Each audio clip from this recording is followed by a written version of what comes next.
നിർത്തൂ, ഐക്യരാഷ്ട്രസഭ പുറത്തു പോകണം. ആമസോണിലെ തദ്ദേശീയ ജനത ബ്രസീലിൽ നടന്ന കാലാവസ്ഥാ ഉച്ചകോടിയിൽ പറഞ്ഞതാണിത്. വലിയ മഴക്കാടുകൾ വിൽക്കരുതെന്ന് അവർ ആവശ്യപ്പെടുന്നു. എന്നാൽ ഭൂമിയുടെ ശ്വാസകോശം ലേലത്തിന് വയ്ക്കുന്നതിനെക്കുറിച്ച് ആർക്കാണ് സങ്കല്പിക്കാൻ കഴിയുക?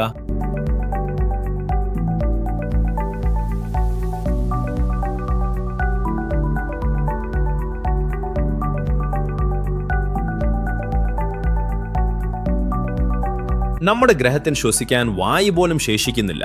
ഏറ്റവും പുതിയ ഉപഗ്രഹ ചിത്രങ്ങൾ പ്രകാരം ആമസോൺ മഴക്കാടുകൾ 13% ചുരുങ്ങി.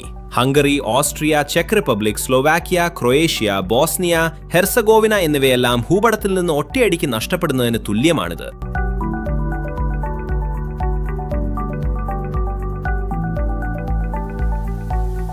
ആമസോണിയൻ വനങ്ങൾ വീണ്ടും 35% ചുരുങ്ങിയാൽ നമ്മുടെ ഗ്രഹം തിരിച്ചുവരവില്ലാത്ത അവസ്ഥയിലേക്ക് കടക്കും.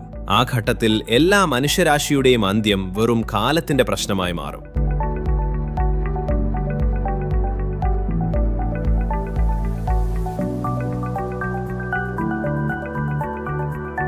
നമ്മുടെ ഗ്രഹത്തിൽ ഏറ്റവും കുറവ് പര്യവേക്ഷണം ചെയ്യപ്പെട്ട പ്രദേശമാണ് ആമസോൺ. നാഗരികതയെക്കുറിച്ച് പൂർണ്ണമായും പരിചയമില്ലാത്ത ഗോത്രങ്ങൾ ഇപ്പോഴും ഈ ഭൂമിയിൽ വസിക്കുന്നു. 70-ലധികം വ്യത്യസ്ത ആളുകൾ. പലർക്കും ഒരു ലിഖിത ഭാഷ പോലുമില്ല. എന്നിട്ടും അവർ തങ്ങളുടെ പൂർവികരുടെ പാരമ്പര്യങ്ങൾ പവിത്രമായി സൂക്ഷിക്കുന്നു. വില്ലുകൊണ്ട് വേട്ടയാടുന്നു, വന്യമായ ആചാരങ്ങൾ അനുഷ്ഠിക്കുന്നു. ഇവിടെ റോഡുകളില്ല, ആശയവിനിമയങ്ങളും GPS ഉപകരണങ്ങളും പ്രവർത്തിക്കുന്നില്ല.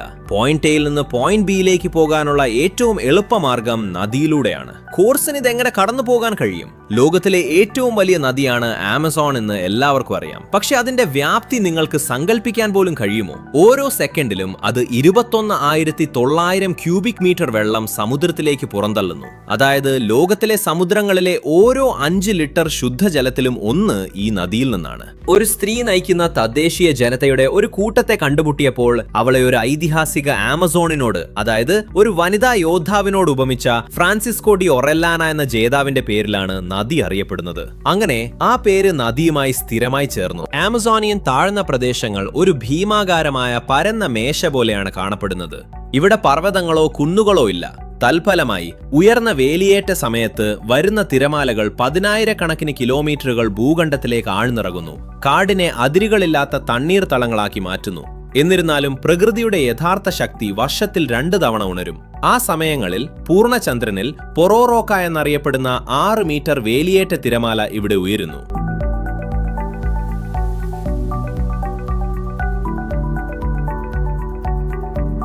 കാതടപ്പിക്കുന്ന ഒരു മുഴക്കത്തോടെ ഒരു ജലഭിത്തി ഉയർന്നു പൊങ്ങി. അതിന്റെ പാതയിലുള്ളതെല്ലാം നൂറ്റാണ്ടുകൾ പഴക്കമുള്ള മരങ്ങൾ, ബോട്ടുകൾ, വീടുകൾ. യഥാസമയം നീക്കാൻ കഴിയാത്തതെല്ലാം തുടച്ചു നീക്കുന്നു. അധികാരികൾ താമസക്കാർക്ക് മുന്നറിയിപ്പ് നൽകുന്നു. പക്ഷെ പലരും ഈ നദീതീര സുനാമിയുടെ കോപത്തെക്കുറിച്ച് കാണുന്നു. പെലിഗ്രോസോ? അതിന്റെ അർത്ഥം അപകടമാണ്. കഴിഞ്ഞ 2 വർഷമായി ആളുകൾക്ക് ഭയപ്പെടാനൊന്നുമില്ലെന്ന് സമ്മതിക്കാം. ആമസോൺ വളരെ ആഴം കുറഞ്ഞതായി മാറിയിരിക്കുന്നു. എല്ലാത്തിനുമുപരി വെള്ളമില്ലാതെ ഒരു കൊലയാളി തിരമാല എങ്ങനെ രൂപപ്പെടാൻ സാധ്യതയുണ്ട്? പരിസ്ഥിതി പ്രവർത്തകർ പരിഭ്രാന്തരാണ്. കാരണം ഭൂമിയിൽ മറ്റൊരിടത്തും ഇവിടെയുള്ളത്ര വന്യജീവികളുടെ സമൃദ്ധിയില്ല. 2 മീറ്റർ നീളവും 200 കിലോഗ്രാം ഭാരവുമുള്ള ഈ മത്സ്യത്തെ മറ്റെവിടെയാണ് നിങ്ങൾക്ക് പിടിക്കാൻ കഴിയുക? അത് ഏതൊരു മത്സ്യത്തൊഴിലാളിയുടെയും സ്വപ്നമാണ്, ഒരു ശപിക്കപ്പെട്ടവനാണെങ്കിൽ പോലും.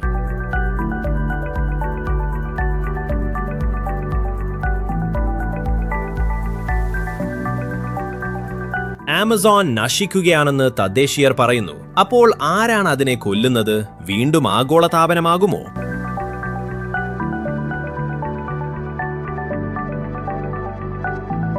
ആമസോൺ തടം 9 രാജ്യങ്ങളുടെ പ്രദേശങ്ങളിലായി വ്യാപിച്ചിടക്കുന്നു. Brazil, Peru, Colombia, Venezuela, Ecuador, Bolivia, Guyana, Suriname, French Guiana. അവയെല്ലാം മരം മുറിക്കുന്നതിന് 1000 ഔദ്യോഗിക പെർമിറ്റുകൾ നൽകുന്നു. കൂടാതെ 10,000 ഗ്യാരം പൈറോകൾ. ആമസോണിൽ നിയമവിരുദ്ധമായി ഖനനം ചെയ്യുന്നവരെന്നറിയപ്പെടുന്നു. ധാതു വിഭവങ്ങൾ വേർതിരിച്ചെടുക്കുന്നതിനായി ഹെക്ടർ കണക്കിന് വനം നശിപ്പിക്കുന്നു. അവ സാധാരണയായി തദ്ദേശീയ കരുതൽ ശേഖരത്തിലാണ് പ്രവർത്തിക്കുന്നത്. കാരണം വില്ലും കുന്തവും മാത്രം കൈവശം വച്ചിരിക്കുന്ന ആളുകൾ അവർക്ക് തുല്യരല്ല. ഗ്യാരം പൈറോകൾ ഗ്രാമങ്ങൾ കയ്യേറി സ്ത്രീകളെ ബലാത്സംഗം ചെയ്തു സാധനങ്ങൾ കൈക്കലാക്കി. ആരും അത് കാര്യമാക്കുന്നില്ല. വനനശീകരണം കാരണം ആമസോൺ നദീതടത്തിലെ രാജ്യങ്ങളിൽ കഴിഞ്ഞ 3 വർഷത്തിനിടെ മഴ പകുതിയായി കുറഞ്ഞു. നേരെ മറിച്ച് ചില പ്രദേശങ്ങളിലെ താപനില 41 ഡിഗ്രി സെൽഷ്യസ് വരെ ഉയരുന്നു. വളരെ കാലമായി ഇവിടെ നല്ല വിളവ് കണ്ടിട്ടില്ലെന്ന് ഊഹിക്കാൻ പ്രയാസമില്ല. എന്നിരുന്നാലും അവർ കാണുന്നത് വിശപ്പാണ്. എന്നാൽ വനങ്ങൾക്കും മഴയ്ക്കും ഇതുമായി എന്ത് ബന്ധമാണുള്ളത്? ആമസോണിലെ മഴയുടെ പ്രധാന ഉറവിടം മരങ്ങളാണ്.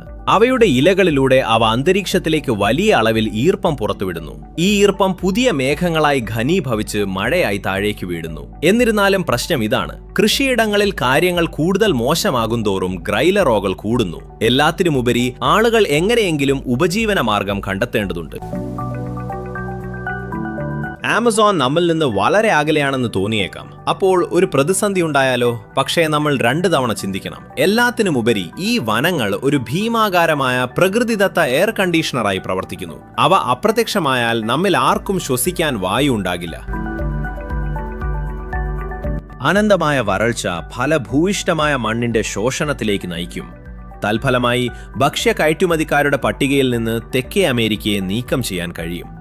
ആഗോള വിശപ്പിന്റെ പ്രഭവകേന്ദ്രമായി അത് മാറും. ഇതിനർത്ഥം ആയിരക്കണക്കിന് അഭയാർത്ഥികൾ വെള്ളവും ഭക്ഷണവും കണ്ടെത്താൻ കഴിയുന്നിടത്തേക്ക്, അതായത് നമ്മിലേക്ക് പോകുന്നു എന്നാണ്. കാർഷിക മേഖലയിലെ തകർച്ച ധാന്യം, മാംസം, സോയ എന്നിവയുടെ ആഗോള വിപണികളെ തകർക്കും. നിത്യോപയോഗ സാധനങ്ങൾ സമ്പന്നരുടെ ഭക്ഷണമായി മാറും. ഭൂമിയുടെ ശവപ്പെട്ടിയിലെ അവസാനത്തെ ആണി കാടുകൾ തന്നെ തറയ്ക്കും. ആമസോൺ അതിന്റെ അവസാന ശ്വാസം പുറത്തുവിടുമ്പോൾ 250 ബില്യൺ ടൺ കാർബൺ അന്തരീക്ഷത്തിലേക്ക് പുറത്തുവിടും. ഇത് കുറഞ്ഞത് 6 ഡിഗ്രി സെൽഷ്യസ് അന്തരീക്ഷ താപനം ഉണ്ടാക്കും. അവിടെ നിന്ന് ലോകം തകർച്ചയിലേക്ക് നീങ്ങും. ഹിമാനികൾ ഉരുകും. തീരദേശ നഗരങ്ങൾ വെള്ളത്തിനടിയിലാകും. ചില പ്രദേശങ്ങളിൽ കരിഞ്ഞുപോയ തരിശുഭൂമികൾ മാത്രമേ അവശേഷിക്കൂ. ഒരു നിഗമനമേ ഉള്ളൂ: ആമസോൺ അതിന്റെ അവസാനം കണ്ടുമുട്ടിയാൽ നമ്മുടെ മുഴുവൻ ഗ്രഹത്തിനും അങ്ങനെ തന്നെ സംഭവിക്കും.